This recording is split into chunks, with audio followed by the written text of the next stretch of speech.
नमस्कार मंडळी, मी संध्या सप्रे. कसे आहात तुम्ही सगळे?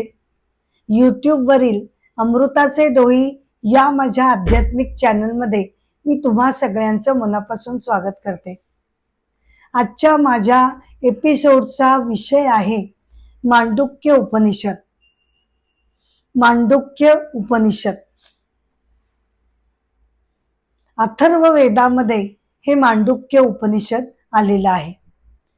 महर्षी मांडुक्य यांनी या उपनिषदाची रचना केली आहे, त्यामुळे याला मांडुक्य उपनिषद असं नाव पडलेलं आहे. साधारणपणे एकंदर 108 उपनिषद आपल्याला अवेलेबल आहेत. त्यापैकी 10 उपनिषद ही अत्यंत महत्वाची मानली जातात. त्यामध्येच मांडुक्य उपनिषद हे अतिशय उत्कृष्ट असं उपनिषद मानलं गेलेलं आहे. अत्यंत महत्वपूर्ण असं या उपनिषदाचं स्थान आहे. या उपनिषदाचं वैशिष्ट्य म्हणजे मनुष्यातील जो कॉन्शियसनेस तत्व आहे किंवा जे आत्मतत्व आहे त्याचं 3 अवस्थांमधील त्याचा कॉन्शियसनेस कशा प्रकारे असतो या दृष्टीनं या मांडुक्य उपनिषदाची रचना केली गेली आहे. जसं तैत्तरीय उपनिषदामध्ये शरीराचं वर्णन एका विशिष्ट पद्धतीनं करून मग दाखवण्यात आलेलं आहे की पंचकोशांनी आपलं हे शरीर बनलेलं आहे आणि त्याच्या अतीत आत्मतत्व शरीरामध्ये वसलेलं आहे. अगदी त्याचप्रमाणे मांडुक्यमध्ये मनुष्याच्या ज्या 3 अवस्था असतात बर का, प्रत्येकाच्याच कोणत्या त्या 3 अवस्था की ज्यातनं आपण सतत रोटेट होत असतो. एक म्हणजे जागृतावस्था, मग त्यानंतर येते स्वप्नावस्था आणि शेवटची अवस्था म्हणजे डीप स्लीप किंवा गाढ निद्रा. या 3 अवस्थांमधून आपलं आयुष्य गरागरा फिरत असतं. या 3ही अवस्था शरीर आणि मनाच्या आहेत. या 3ही अवस्था शरीर आणि मनाच्या आहेत आणि चौथं आपल्यातील जे आत्मतत्व आहे ते त्याचं साक्षीत्वानं बघणारं तत्व आहे. तर अशा प्रकारे या अवस्थांना संबोधून त्यांचा रेफरन्स घेऊन आत्मतत्वाची जी माहिती आहे ती ह्या उपनिषदामध्ये सांगितली गेली आहे. तसंच या मांडुक्य उपनिषदाचं अजून एक वैशिष्ट्य म्हणजे बर का, गौडपादाचार्यांनी याच्यावर कारिका लिहिलेल्या आहेत. म्हणजे समजावून सांगण्यासाठी एक्सप्लेनेटरी नोट्स त्याच्यावर आहेत आणि त्या अत्यंत वैशिष्ट्यपूर्ण आहेत. गौडपादाचार्य म्हणजे कोण, तर शंकराचार्यांचे जे गुरु गोविंद पादाचार्य त्यांचे गुरु हे गौडपादाचार्य म्हणजेच आदि शंकराचार्यांचे परमगुरु गौडपादाचार्य यांनी या मांडुक्य उपनिषदावर कारिका लिहिल्या आहेत आणि त्याच्यावर आदि शंकराचार्यांनी भाष्य केलेलं आहे. आता मांडुक्य उपनिषदाचा जो पहिला मंत्र आहे तो आहे शांती मंत्र. आपण मागे बरीच उपनिषद आपण बघितलेली आहेत. आपल्याला माहिती आहे की उपनिषदाची सुरुवात ही शांती मंत्र किंवा प्रार्थना मंत्र यांनी केली जाते. शांती मंत्र, आम्ही आमच्या कानांनी शुभच ऐकावं. आम्ही आमच्या कानांनी शुभच ऐकावं, डोळ्यांनी शुभच बघावं. आम्ही आमचं सगळं आयुष्य तुझ्या म्हणजे परमेश्वराच्या प्रार्थनेनं तुझ्या स्तुतीमध्ये आम्ही आमचं आयुष्य व्यतीत करावं. इंद्र देवता बर का, इंद्र देवता जी पुरातन आणि श्रेष्ठ देवता आहे, सूर्य देवता जी सर्वज्ञ देवता आहे, वायू देवता जो हालचालींसाठी देवता त्याला मानली गेलेली आहे, या सगळ्या देवतांनी आम्हाला सगळ्या संकटांपासून आमचं रक्षण करावं. बृहस्पती देवतेने आम्हाला आध्यात्मिक सामर्थ्य द्यावं. आध्यात्मिक सामर्थ्य म्हणजे आकलन शक्ती द्यावी, की ज्यामुळे आध्यात्मिक ग्रंथातील अनेक गोष्टी आम्हाला समजण्यात येतील. ते समजण्यासाठी आम्ही पात्र होऊ अशी बुद्धिमत्ता बृहस्पती देवतेने आम्हाला द्यावं, की ज्यामुळे आम्हाला ग्रंथांचं आकलन करता येईल.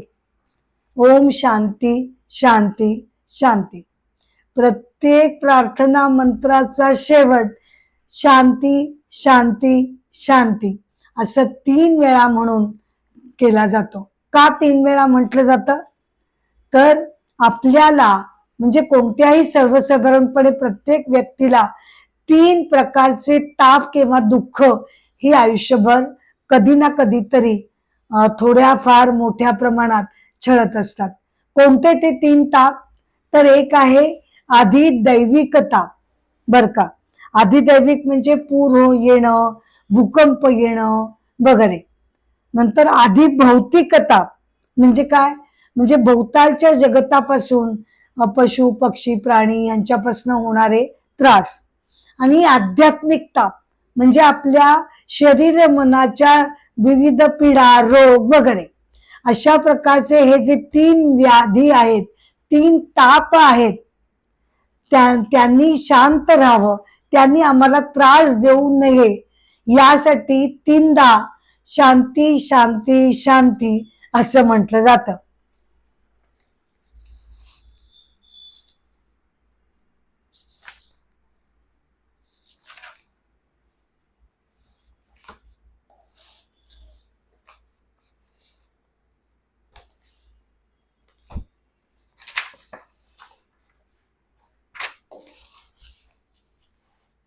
आता दुसऱ्या मंत्राकडे वळण्यापूर्वी एक छोटीशी कथा मी तुम्हाला सांगू इच्छिते. कथा आहे संत श्रेष्ठ रामानुजाचार्य, बर का. रामानुजाचार्य 1017 त्यांचा जन्म झाला. पेरांबुदूर तामिळनाडूमध्ये त्यांचा जन्म झाला. वडिलांचे नाव केशव भट. त्यांनी भक्तीला सर्वोच्च महत्व दिलं. केवळ भक्तीनेच आपल्याला मोक्ष प्राप्त होतो असं त्यांचं ठाम म्हणणं होतं. त्यांचे गुरु होते यादव प्रकाश. पण झालं काय की रामानुजाचार्य हे त्यांचे शिष्य होते, पण अतिशय कुशाग्र बुद्धिमत्तेचे ते होते. आणि त्यामुळे त्यांच्या गुरूंना त्यांचा मत्सर वाटू लागला आणि त्यांनी रामानुजाचार्यांचं जीवन संपवण्याची योजना त्यांनी आखली. परंतु एका दुसऱ्या विद्यार्थ्याने त्यांना सावध केलं आणि त्यातून ते सुरक्षितपणे बाहेर पडले. त्यानंतर ते यमुनाचार्यांचे शिष्य झाले आणि मग त्यांच्या इच्छेप्रमाणे रामानुजाचार्यांनी ब्रह्मसूत्र, विष्णू सहस्रनाम वगैरे गोष्टींवर त्यांनी ग्रंथ लिहिले. दिव्य प्रबंधम, आळवार भक्तांचा ग्रंथ यावर त्यांनी भाष्य केलं. त्यांनी परब्रह्म, जीवात्मा आणि प्रकृती अशी 3 तत्व बांधली. आणि आत्मा आणि जीवात्मा आणि प्रकृती ही परब्रह्मापासून वेगळी नसून ते परब्रह्माचेच विशिष्ट अशी ती रूप आहेत असा सिद्धांत त्यांनी, विशिष्टाद्वैत असा सिद्धांत त्यांनी मांडला. वैष्णव भक्ती त्या संप्रदायाचे ते प्रचारक होते. जगत किंवा संसार म्हणजे अंधकारमय असून एखाद्या विहिरीप्रमाणे तो आहे आणि त्यामध्ये एकदा माणूस पडला की त्यामध्ये तो पडून राहतो, त्यापासून त्याची सुटका होत नाही. त्यासाठी त्याला परब्रह्माचं चिंतन हे करणं अत्यंत आवश्यक आहे. परब्रह्म हे निर्गुण नसून साक्षात श्रीकृष्ण म्हणजेच परब्रह्माचे अवतार आहेत असं त्यांचं म्हणणं होतं.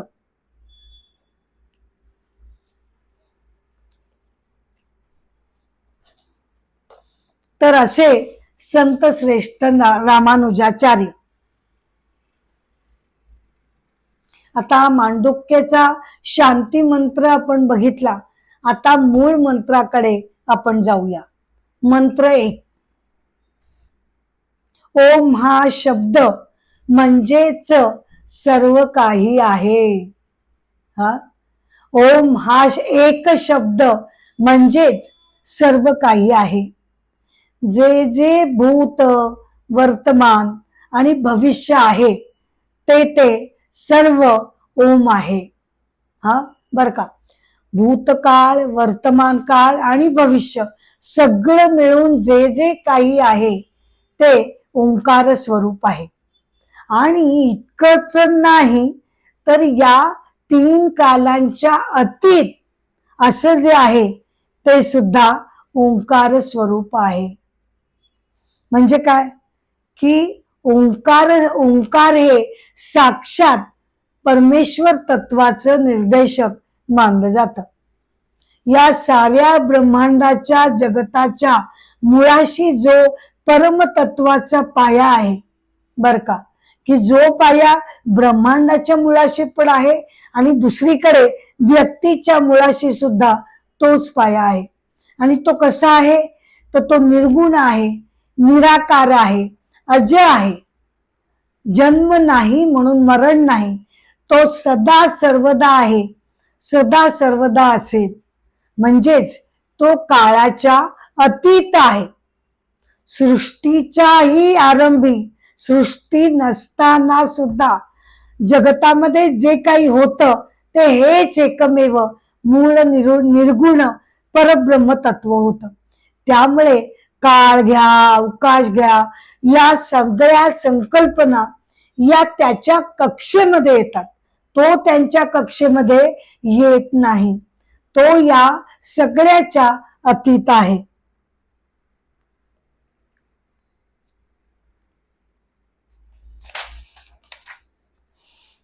म्हणून या मंत्रामध्ये असं म्हटलेलं आहे की जे जे वर्तमान, भूतकाळ, भविष्यकाळ आहे ते तर आहेच आहे ओंकार स्वरूप, त्याबद्दल प्रश्नच नाही. पण त्याच्या पलीकडे सुद्धा जे अतीत तत्व आहे ते म्हणजे सुद्धा ओंकार आहे. ओंकार आधी आहे, नंतर मग सृष्टी, ब्रह्मांड, काळ, अवकाश या सगळ्या संकल्पना या नंतर येतात.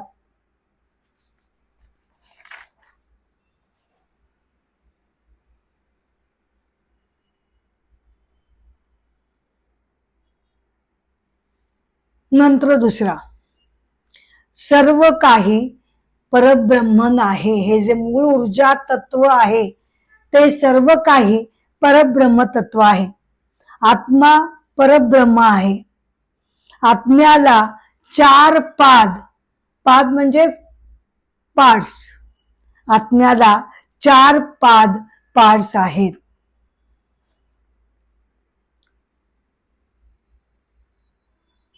सर्व काही ब्रह्मन आहे आणि आत्मा सुद्धा परब्रह्म आहे. ही कन्सेप्ट समजून घेण्यासाठी विवेक चूडामणीमध्ये जे आदि शंकराचार्यांनी म्हटलंय त्याचा रेफरन्स आपण आता घेऊया. त्यांनी इतक्या सुंदर पद्धतीनं हे सगळं समजावून सांगितलेलं आहे. ते म्हणतात ब्रह्मांड आणि व्यक्ती हे जर आपण 2 बाजूबाजूला ठेवले तर ब्रह्मांडाच्या मुळाशी जगतातील सगळी नामरूपांनीच हे ब्रह्मांड बनलंय. बरोबर. सूर्य, डोंगर, आकाश, काय वाटेल ती नावं घ्या, त्या सगळ्या नामरूपांनी हे जगत बनलेलं आहे. ती नामरूप सगळी बाजूला काढा की काय उरेल, केवळ आणि केवळ त्यांना तोलून धरणार मूळ तत्व. नामरूप बाजूला केले, आता काय उरलं, केवळ आणि केवळ परमतत्व. तसंच इकडे या बाजूला व्यक्ती 3 शरीरांनी बनलेली आहे बर का. स्थूल शरीर, आपलं सूक्ष्म शरीर आणि मग कारण शरीर. तर व्यक्तीच्या ही 3ही शरीर तुम्ही बाजूला करा की काय उरेल, त्याला जे आधारभूत आत्मतत्व आहे ते उरेल. आणि त्यामुळे एकीकडे परमतत्व तेच आत्मतत्व म्हणून शरीरामध्ये विसावलेलं असतं. त्याला आत्मतत्व असं वेगळं का नाव दिलंय, तर दोघांमधला फरक केवळ समजावा म्हणून टेक्निकली या दृष्टीनं केवळ नाव वेगळं दिलं गेलेलं आहे. नाहीतर इकडेही ब्रह्मांडाच्या जगताशी जे मूळ आहे तेही परमतत्व आहे, आणि इकडे मनुष्याच्या मध्ये जे मूळ तत्व आहे ते सुद्धा परमतत्वच आहे.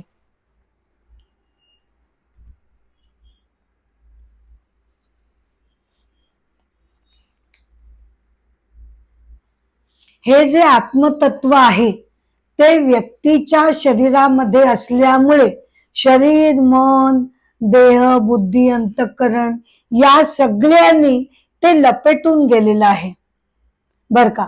त्यामुळे डायरेक्टली त्याला ओळखणं, त्याला बघणं हे आपल्याला शक्य होत नाही. मग त्यामुळे आपण काय करतो, या उपनिषदामध्ये त्याचं जे जगतामध्ये मॅनिफेस्टेशन आहे, परमतत्वाचं मॅनिफेस्टेशन काय आहे, एकीकडे व्यक्ती, हजारो व्यक्ती, आणि दुसरीकडे हे अख्खं जगत, म्हणजे थोडक्यात सगळं सगळं सगळं जे काही आहे ते त्याचं व्यक्तीकरण आहे, मॅनिफेस्टेशन आहे. ते मॅनिफेस्टेशन बघून मग आपल्याला त्यातल्या मूळ तत्वाला ओळखायचं आहे.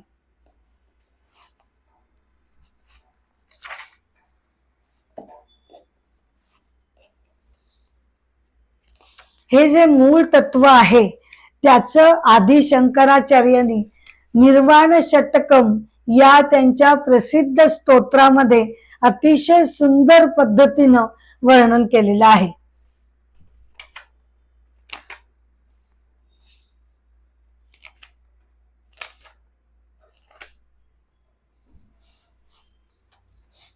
आदि शंकराचार्यांचं निर्वाण षटकम आपण बघूया.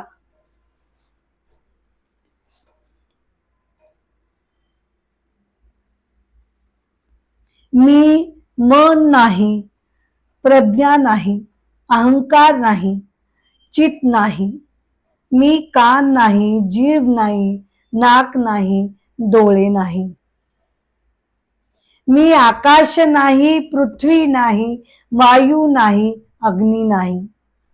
कारण मी म्हणजे कोण आहे, इथे कुणाचा संदर्भ आचार्य देत आहेत, तर सगळ्यांच्या मॅनिफेस्टेशनच्या खाली लपलेलं मूळ ऊर्जा तत्व म्हणजे मी आहे, ते माझं खरं स्वरूप आहे. मी म्हणजे मन नाही, प्रज्ञा नाही, अहंकार नाही, चित नाही. आपल्या सामान्य साधकांची काय समजूत असते, मी म्हणजे हे सगळं शरीर आणि मन, दुसरं काय. म्हणून त्यांनी म्हटलेलं आहे की मी हे काहीही नाही यापैकी. मी आकाश नाही, मी पृथ्वी नाही, मी वायू नाही, मी अग्नी नाही. तर मी कोण आहे, मी नित्य आनंद स्वरूपी शुद्ध चैतन्य तत्व आहे. कोण आहे मी, हे माझं खरं स्वरूप आहे. प्रत्येक आणि प्रत्येक व्यक्तीमध्ये असलेलं हे आनंद स्वरूप चैतन्य तत्व जे सगळ्यांमध्ये समान आहे, एकच आहे, तेच माझं खरं स्वरूप आहे. मग श्लोक दुसरा, मी ऊर्जा नाही, मी पंचवायू सुद्धा नाही. आता पंचवायू कोणते, तर प्राण, उदान, समान, व्यान, अपान असे 5 प्रमुख वायू आपल्या शरीरामध्ये खेळते राहतात आणि त्यामुळे आपल्याला हालचाली करता येतात. प्राणाचं कार्य काय, ज्ञानेंद्रियामध्ये. उदान मरणसमयी कार्यक्षम होतो. समान पचनासाठी उपयुक्त आहे. व्यान सर्वांगामध्ये असतो. अपान मलमूत्र विसर्जनासाठी लागतो. मी ऊर्जा नाही, मी पंचवायू नाही, मी पंचकोश नाही.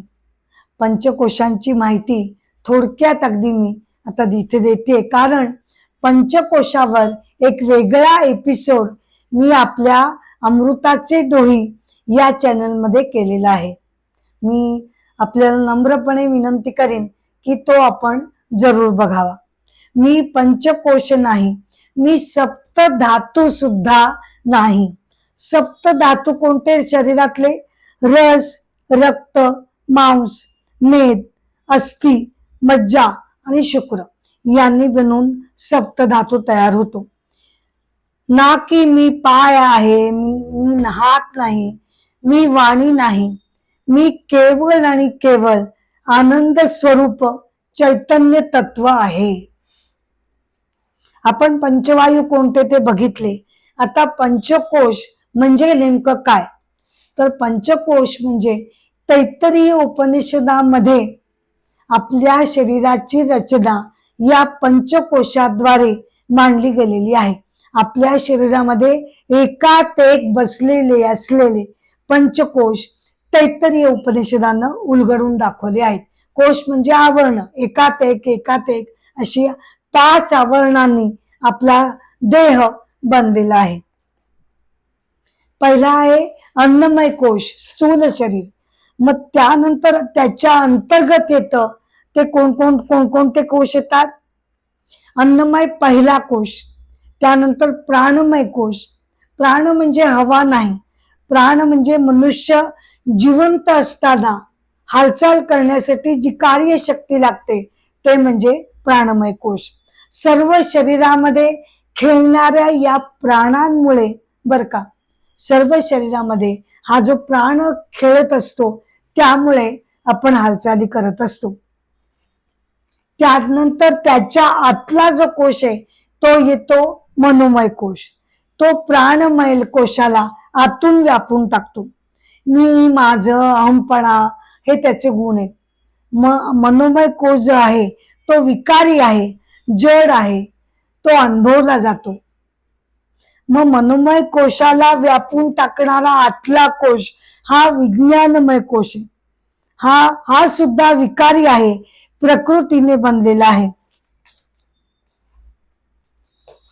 आणि सगळ्यात शेवटचा 5वा जो कोश आहे तो आहे आनंदमय कोश. आनंदमय कोश हा कारण शरीरामध्ये असतो. त्रिगुणांच्या संयोगापासून बनलेलं जे आपलं कारण शरीर आहे त्याच्यामध्ये वासना संचय असतो आणि त्यामध्ये संचितही भरलेलं असतं. निद्रेमध्ये आपल्याला सूक्ष्म आनंद तरंग लहरी वाहत असतात, त्याला आनंदमय वृत्ती असं म्हटलं जातं. या कारण शरीरामध्ये आनंदमय कोशाचा अंतर्भाव होतो. अशा प्रकारे 5 एकात एक आतमध्ये दडलेल्या कोशांनी आपलं शरीर बनलेलं आहे. आणि आत्मतत्व या 5ही कोशांपैकी कोणतंही नाही. का? कारण 5ही कोश हे प्रकृतीनं किंवा निसर्गानं आपल्याला दिलेले आहेत. शरीराचे ते भाग आहेत, जड आहेत, विकारी आहेत, नित्य नाहीत. त्यामुळे 5ही कोश हे आत्मतत्व होऊ शकत नाही. त्याच्या अतीत आत्मतत्व वसलेलं आहे. दुसऱ्या श्लोकात आचार्य काय म्हणतात? मी ऊर्जा नाही, मी पंचवायू नाही, मी पंचकोश नाही, मी सप्तधातू नाही, मी पाय नाही, हात नाही, वाणी नाही, मी आनंद स्वरूप चैतन्य तत्व आहे. शरीराचे सगळे घटक आचार्यांनी याच्यामध्ये घेतलेले आहेत. आणि शरीर म्हणजे मी नाही ही अद्वैत वेदांत सिद्धांताची सगळ्यात मुख्य अशी संकल्पना आहे. मी म्हणजे शरीर नाही, मी म्हणजे मन नाही.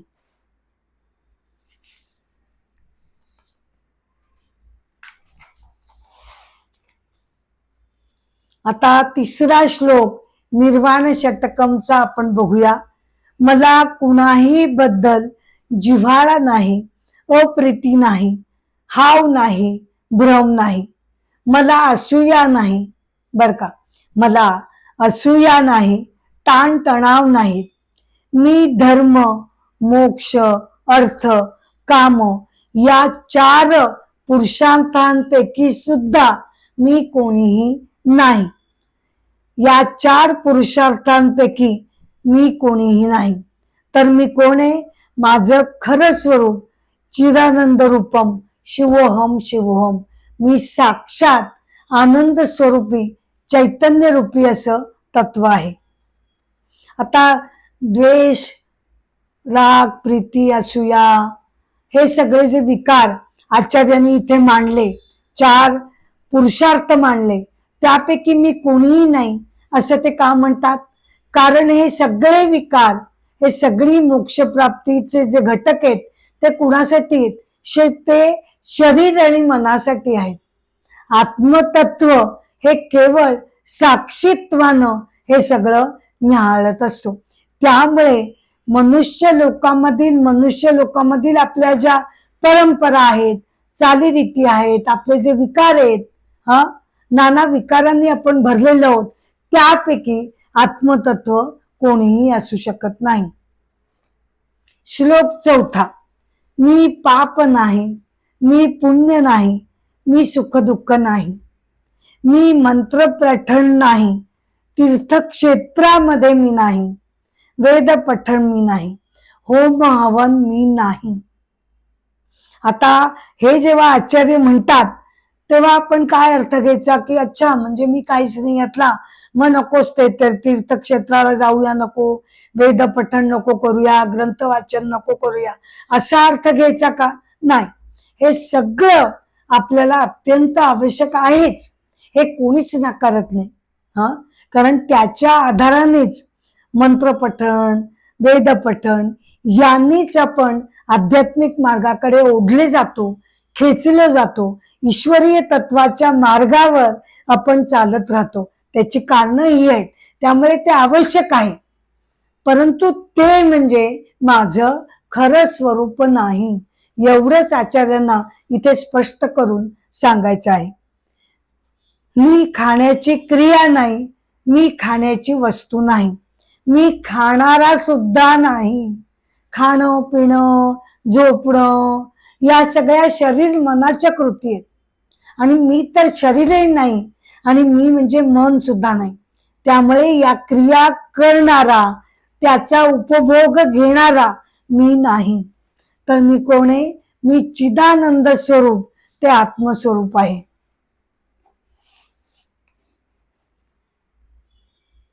श्लोक 5. मला मृत्यूची भीती नाही. मला मृत्यूची भीती नाही. मला म्हणजे कोण? मी स्वतःकडे, मी एक आत्मतत्व आहे या दृष्टीनं जेव्हा मी स्वतःला जाणायला लागते तेव्हा मला कळून चुकतं मला मृत्यूची भीती घेण्याचं कारण नाही. हो, कारण जे काही मरण येणारे ते माझ्या शरीराला येणारे, मला ते मरण बाधा देऊ शकत नाही. मी अजय आहे हो, मला जन्मच नाही तर मला मरण कुठलं? मला देह नाही, मला शरीर नाही, मला अवयव नाही, मला कुठलं मरण? मी केवळ प्रकाश स्वरूपी आत्मतत्व आहे. त्यामुळे मला मृत्यूची भीती नाही, मला धर्म नाही, मला जाती भेद, लिंगभेद वगैरे नाही. हे सगळे मनुष्य जातीसाठी आहेत. मला जन्म नाही, मला आई वडील नाहीत, मला जन्म नसल्यामुळे मला आई वडील नाहीत, हे शरीर मनाला उद्देशून नाही. ऍज अ शरीर आणि मन मला जन्म आहे, मला मरण आहे, मला आई वडील आहेत, मला नातेवाईक आहेत, सगळं आहे.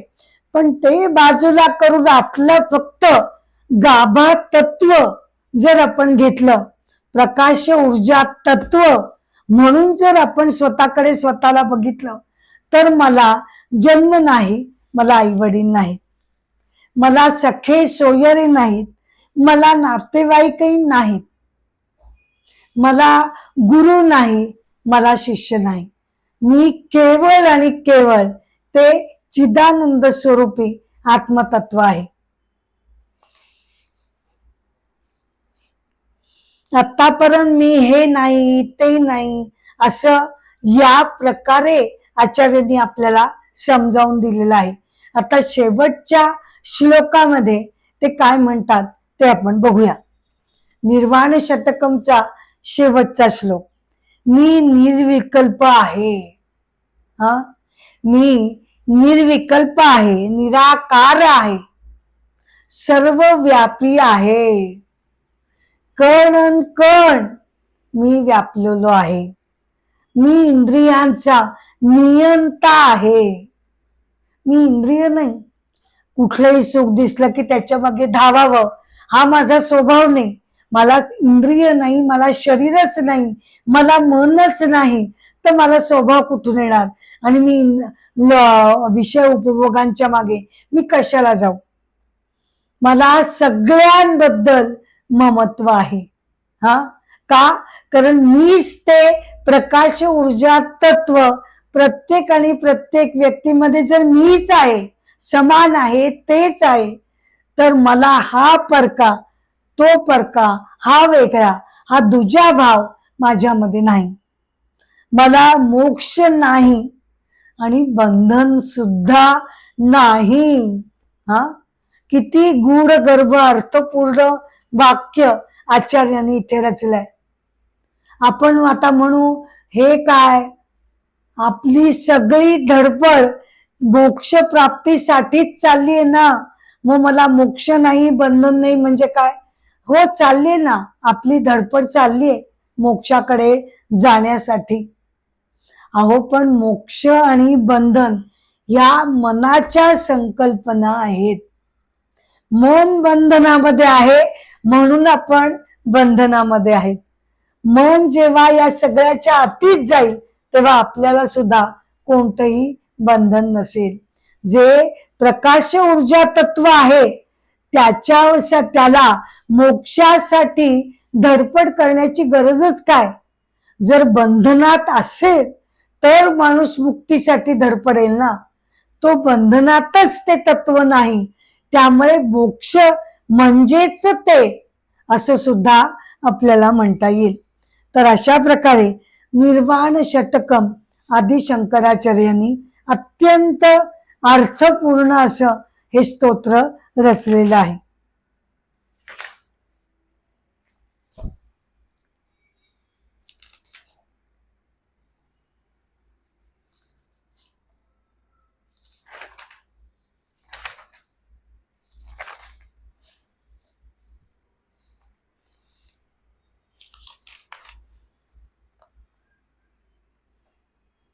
मंत्र 2 कडे आपण परत एकदा वळूया. सर्व काही ब्रह्मन आहे, आत्मा ब्रह्मन आहे आणि आत्म्याला 4 पाद आहेत. आता पाद म्हणजे फॅक्टर्स किंवा पार्ट्स असं म्हटलं गेलेलं आहे. म्हणजे काय? तर आता पाद म्हटलं तर आपल्याला काय वाटू शकतं? अच्छा, म्हणजे आत्मा असा 4 भागांनी डिवाइड केला गेलाय अशी आपल्याला पहिली कल्पना येते.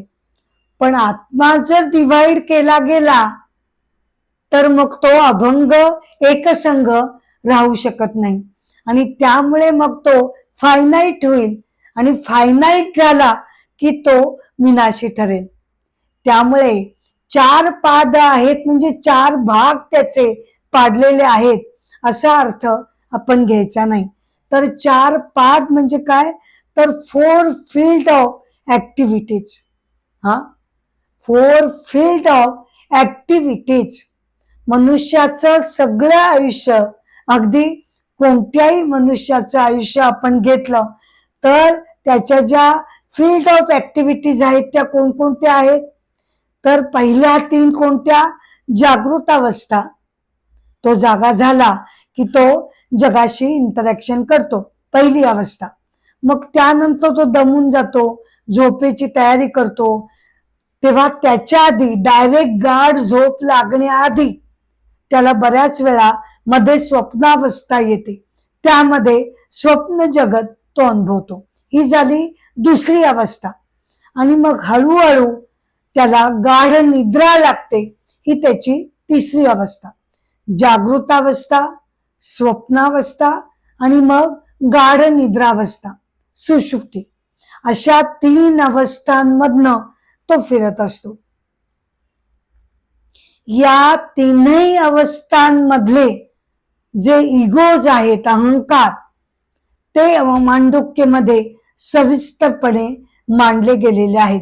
कोणतं शरीर, कोणतं अहंकार कोणत्या स्थितीमध्ये अवेलेबल असतो याचं वर्णन मांडुक्यमध्ये सांगितलं गेलेलं आहे. आणि त्यामध्ये या तिघांमध्ये बर का 3 प्लेन ऑफ कॉन्शियसनेस मध्ये 3 स्तर आहेत कॉन्शियसनेसचे. पहिला स्तर आहे जागृत अवस्था, त्याच्यानंतर ते स्वप्नावस्थेचा स्तर, आणि तिसरा जो स्तर आहे तो कसा आहे, तो गाढ निद्रेचा आहे. या 3 स्तरांमध्ये आपण जेव्हा चौथा स्तर ऍड करतो, कोणता, तुरीय अवस्था जी आहे त्याचा तुरीय कॉन्शियसनेसचा स्तर जेव्हा आपण त्यामध्ये ऍड करतो तेव्हा त्या सगळ्या 3 अवस्था या तुरीयमध्ये मर्ज होऊन जातात आणि आत्म्याला पूर्णत्व येतं. आदि शंकराचार्यांनी हे जे 4 पाद असं म्हटलं गेलेलं आहे त्याचं एक्सप्लेनेशन त्यांनी कशा प्रकारे दिलाय ते आपण बघूया. म्हणजे आपल्याला 4 पाद म्हणजे नेमकं काय ते समजून येईल. त्याचे 4 पाद म्हणजे वेगवेगळे भाग नसून एकाच माणसाचं जर आपण वर्तुळ तयार केलं तर त्या वर्तुळामध्ये 3 अवस्थांमधनं तो जातो जातो जातो, जागृता, मग स्वप्नावस्था, मग गाढ निद्रा, आणि मग त्या 3 अवस्था हा जी शेवटची अवस्था प्लेन ऑफ कॉन्शियसनेस आहे तुरीय म्हणजेच आत्मतत्व, त्याच्यामध्ये जेव्हा ती मर्ज होते तेव्हा ते वर्तुळ पूर्ण होतं.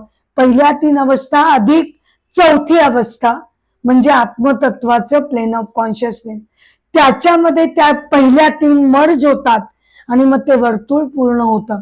जसं की आचार्य इथे म्हणतात 4 आणे घेतले त्याचा 1 नाणं तयार झालं, दुसरे 2 4 आणे घेतले तर ते 8 आणे झाले, 3 4 आणे घेतले तर ते 12 आणे झाले, 3 नाणे, आणि चौथा 4 आणा जर घेतला तर काय होईल आता, तेव्हा 12 आणे म्हणजे 1 रुपयाचं नाणं होतं. त्यामुळे चौथा जर 4 आणा घेतला तर त्या 4 आणे 4 आणे 4 आणे 4 आणे 4 जे 4 आण्याची नाणी आहेत ती बाजूला जाऊन पूर्ण त्या चौघांना एकत्रितपणे 1 रुपयाचं नाणं हे त्यामध्ये सगळ्यांना समाविष्ट करेल.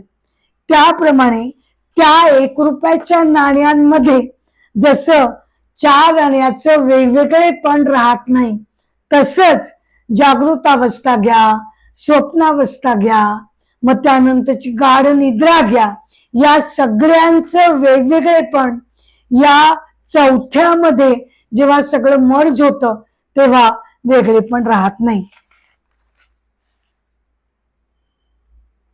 आता हे केवळ समजावून सांगण्यासाठी हे उदाहरण घेतलेलं आहे, नाहीतर खरं जर तात्विक दृष्टीनं बघितलं तर तुरीयाची किंवा आत्मतत्वाची कॉन्शियसनेस अशी वेगळी अवस्था नसते.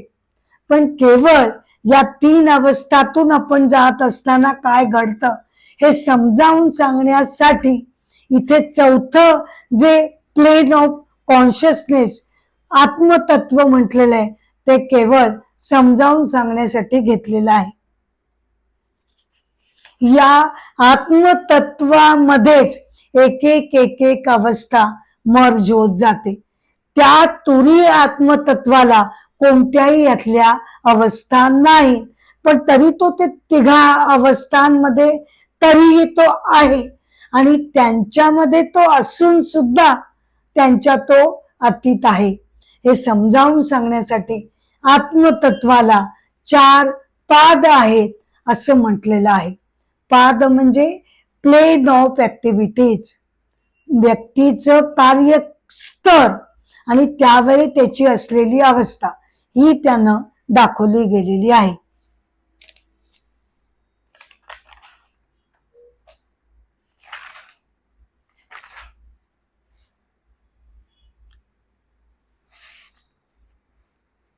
मांडुक्य उपनिषदाचा एपिसोड 1 मी इथे समाप्त करत आहे.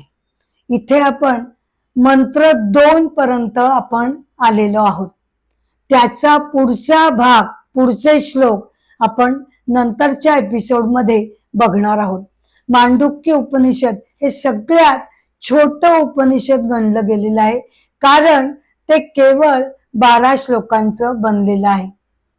या एपिसोडची सांगता मी इथे करत असले तरी सुद्धा तुम्हाला सगळ्यांना नम्रपणे विनंती करते की कृपया अमृताचे डोही या माझ्या चॅनलला तुम्ही शेअर करावं, लाईक करावं, सबस्क्राईब करावं, अशी मी नम्र विनंती तुम्हाला करत आहे. नमस्कार.